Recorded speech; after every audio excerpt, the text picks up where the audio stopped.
आता पाहूया महायुतीत मनसेची एंट्री होणार का त्या संदर्भातल्या टॉप 9 बातम्या। जरा या म्हटलं की शेपूट हलवत जातात, लाज वाटली पाहिजे, महाराष्ट्र लुटला जातोय आणि तुम्ही शेळपटासारखे त्यांच्या चरणी लोटांगण घालताय।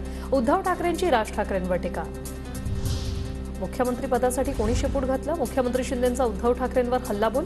नोटीस आल्यानंतर कुणाला घाम फुटला? शिंदेंचा सवाल। मुंबईतल्या हॉटेल ताज मध्ये शिंदे फडणवीस राज ठाकरेंमध्ये 1.5 तास खलबतं। बैठकीतील तपशील अद्याप गुलदस्त्यात।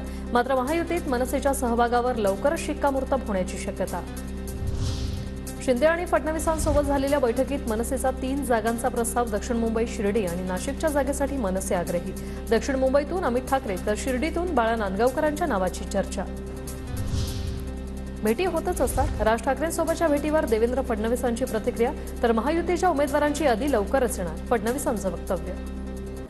जी उशिरा झाली की लवकर झाली, तुम्ही फार त्या भानगडीत कशाला पडता? भेटी होतच असतात। तसं कधीपर्यंत लिस्ट कुठची येईल साधारणतः? मला असं वाटतं लवकर यायला पाहिजे। एकनाथ शिंदे आणि फडणवीसांसोबतच्या बैठकीनंतर राज ठाकरेंची पदाधिकाऱ्यांसोबत बैठक। गुढीपाडवा मेळाव्यासंदर्भात बैठक पार पडल्याची माहिती। बाळासाहेबांच्या विचारांचा खरा वारसदार असलेल्या राज ठाकरेंच्या समावेशानं महायुतीची ताकद वाढेल। मोदींच्या नेतृत्वात देशाच्या सर्वांगीण विकासाच्या प्रयत्नात शक्ती एकवटली जाईल, सुधीर मुनगंटीवारांचं वक्तव्य।